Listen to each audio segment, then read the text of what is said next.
Brasil, nós vivemos uma situação muito desagradável. Nós temos um presidente que você conhece, deve ter muitas notícias dele na Argentina.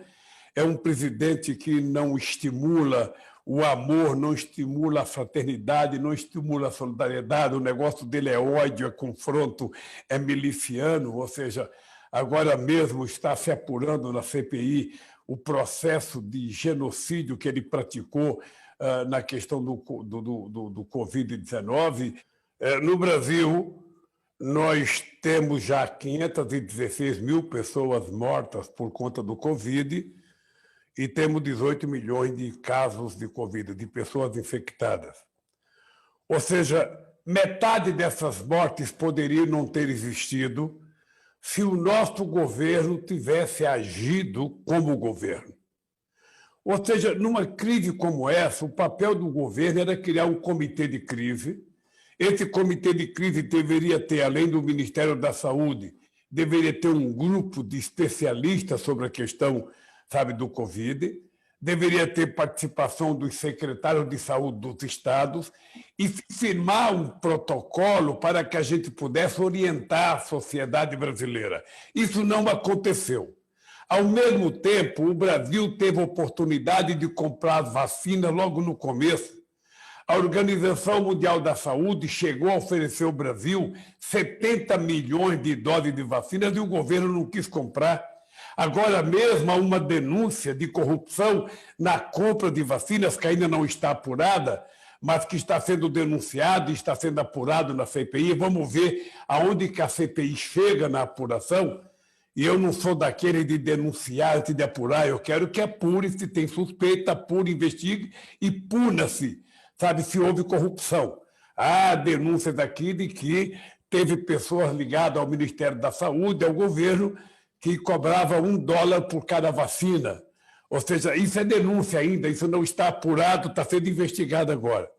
Bem, então, pelo fato do governo não ter cuidado, sabe, do coronavírus quando ele chegou, pelo fato do governo não acreditar no vírus, pelo fato do governo dizer que era só uma gripezinha que não ia afetar muita coisa, e pelo fato do governo ficar receitando um remédio que não tem nenhuma validade científica para o Covid-19. É um remédio utilizado muito para curar as pessoas de malária, mas não é um remédio provado cientificamente que não serve para o coronavírus. E o presidente Bolsonaro passou a ser, então, um representante, sabe, desse remédio, fazendo discurso, mandando as pessoas comprar o remédio. O Exército produziu não sei quantos milhões de caixas de remédio, sabe, sem nenhuma utilidade para o Covid-19. Tudo isso está sendo apurado agora. O governo chegou a criar um comitê, um gabinete paralelo para receitar remédios que não estavam previstos pelos cientistas brasileiros, pelos médicos brasileiros. Bem, então, o Bolsonaro está sendo chamado de genocida, porque o Bolsonaro tem grande responsabilidade por uma grande parte das mortes que aconteceram no Brasil, que poderia ter sido evitada. Eu não me sinto confortável para falar isso, porque eu não tenho prova, não tenho. A única coisa que eu tenho são os números e são os gestos de impropriedade, de incompetência, de má vontade do presidente em cuidar do povo brasileiro na questão do Covid. Até hoje ele continua não acreditando, até hoje ele continua não utilizando máscara, até hoje ele continua mentindo.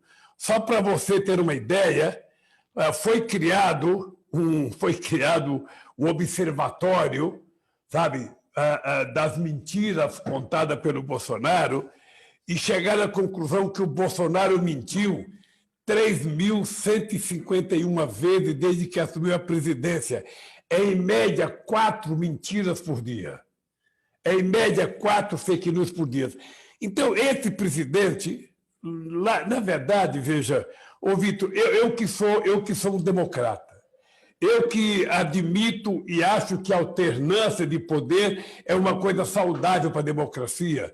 Não tem nenhum problema que a esquerda eleja um candidato amanhã, depois a direita possa eleger um, sabe? Mas que a democracia seja tratada com uma certa civilidade, com certo respeito às instituições, com certo respeito às diferenças.